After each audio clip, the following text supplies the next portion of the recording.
Okay, so let's finish off today with singular matrices. A matrix is singular if it has no inverse.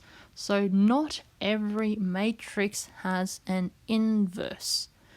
Not every matrix has an inverse, and that's because we can't divide by 0, right? Because in our A inverse formula, right, we had a 1 over some number. And in normal numbers, we can't divide by 0. So if the determinant of a matrix ever becomes 0, we can't go 1 divided by 0, then the inverse does not exist.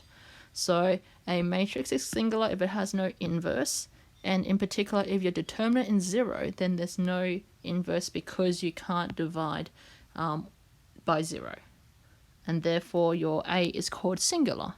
So this is since 1 over det A is equal to 1 divided by 0, which is not possible.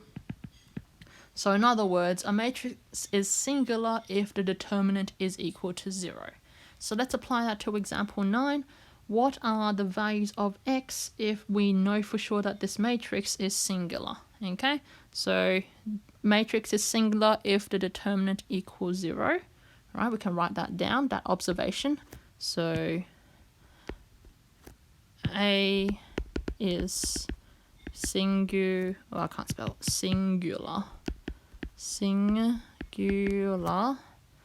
if your determinant is equal to 0.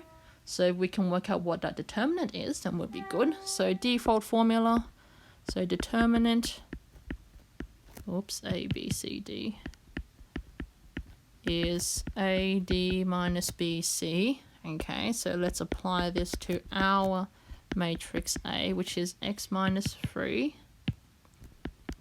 The next element is 3, 2, and x plus 2. So AD, so x minus 3 times x plus 2. Make sure you put brackets around them because you're multiplying expressions with 2 or more terms. Oh, why is it not working? Let me do that again. 2 minus b times c. So we have x squared plus 2x minus 3x minus 6 minus 6. So x squared minus x minus 12. So if det A is equal to 0, then that tells us 0 equals x squared minus x minus 12.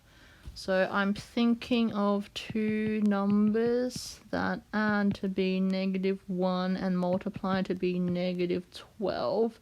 So 4 and 3 multiply to be 12 and they differ by 1.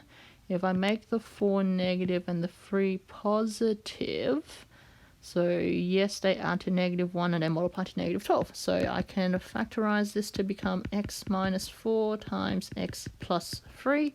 So using null factor law, so this is from methods. So using null factor law, make sure you tell the reader what you're applying. That tells us that x minus 4 is 0 or x plus 3 is 0 because product of factors is 0. So therefore x is 4 or x is -3. So that's the values of x where A is singular. A is singular if the determinant of A is equal to 0.